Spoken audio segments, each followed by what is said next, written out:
হৰে কৃষ্ণ। আজি আমাৰ শ্ৰীকৃষ্ণ জন্মাষ্টমী উপলক্ষে কাৰ্যক্ৰম এনেকুৱা ধৰণৰ আমি আজি মংগলবাৰে 4টা বজাৰ পৰা আৰম্ভ হৈছে। ৰেগুলাৰ যিটো সাধনা সেইটো হোৱাৰ পিছত 11টা বজাত ৰাজভোগ আৰতি হ'ব। আফটাৰ ডেট ঠিক 5 বজাৰ পৰা আমাৰ শ্ৰীকৃষ্ণ জন্মাষ্টমীৰ মেইন যিটো কাৰ্যসূচী সেইটো আৰম্ভ হ'ব। 5টা বজাত আমাৰ ফাৰ্ষ্ট ভগৱানৰ জোলন উৎসৱ থাকিব। জোলন উৎসৱ আৰম্ভ হ'ব ভগৱানৰ, আৰু তাৰপিছত ভগৱানৰ মহা অভিষেকম আৰম্ভ হ'ব। ঠিক 8 বজাৰ লগে লগে 8 বজাৰ পৰা 10 বজাৰ ভিতৰত ভগৱানৰ যিটো মহা অভিষেকম সেইটো আপোনাৰ বিভিন্ন ফলৰ ৰস, বিভিন্ন ফুলৰে পঞ্চগব্য, বিভিন্ন পবিত্ৰ নদীৰ পৰা অনা পানী ভগৱানক স্নান কৰা হ'ব। আৰু তাৰপিছত স্বৰ্ণামৃত ৰূপে সকলো ভক্তকে বিতৰণ কৰা হ'ব।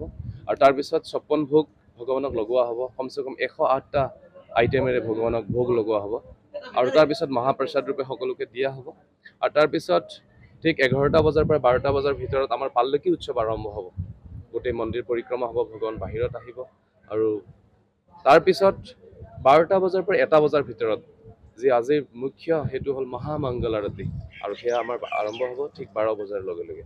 আৰু 1টা বজাত আমাৰ প্ৰগ্ৰেমটো শেষ হ'ব। আৰু তাৰপিছত সকলোৰে বাবে আজি বুলি নহয়, আমি প্ৰতিদিনেই মহাপ্ৰসাদ ব্যৱস্থা কৰোঁ। আৰু আজি বিশেষ আমি স্পেচিয়েল মহাপ্ৰসাদৰ ব্যৱস্থা কৰিছোঁ। যিমান মানুহ আহিব, যোৱা বছৰ লাখৰ ওপৰত মানুহ আহিছে, এইবাৰো আমি ভাবিছোঁ ইমান মানুহ আহিব। একদিক্ৰমে আমি সকলোৰে বাবে মহাপ্ৰসাদৰ ব্যৱস্থা কৰিছোঁ। আৰু তেওঁলোকে যাতে কোনো যান্ত্ৰিক সৃষ্টি হ'ব নোৱাৰে, বিশৃংখল সৃষ্টি হ'ব নোৱাৰে, তাৰ বাবে আমি কমচে কম 400মান ভলেণ্টিয়াৰ আমাৰ আছে। আৰু লগতে আমি GNRCত পাৰ্কিঙো কৰাৰ ব্যৱস্থা আছে। যিসকলে কাৰ লৈ আহিব আৰু তেওঁলোকে GNRCত আমাৰ গাৰ্ড থাকিব, সকলো ব্যৱস্থা কৰা হৈছে পাৰ্কিঙৰ বাবে। তেওঁলোকে অসুবিধা নাপায়, তেওঁলোকে তাত পাৰ্কিঙো কৰিব পাৰিব। চ' সকলোকে মই হৰে কৃষ্ণ মন্দিৰৰ তৰফৰ পৰা শ্ৰীকৃষ্ণ জন্মাষ্টমীৰ শুভকামনা যাচিছোঁ। সকলোৱে আহক, ভগৱানৰ দৰ্শন লাভ কৰক আৰু সকলোৱে কৃপা লাভ কৰক ভগৱানৰ। হৰে কৃষ্ণ।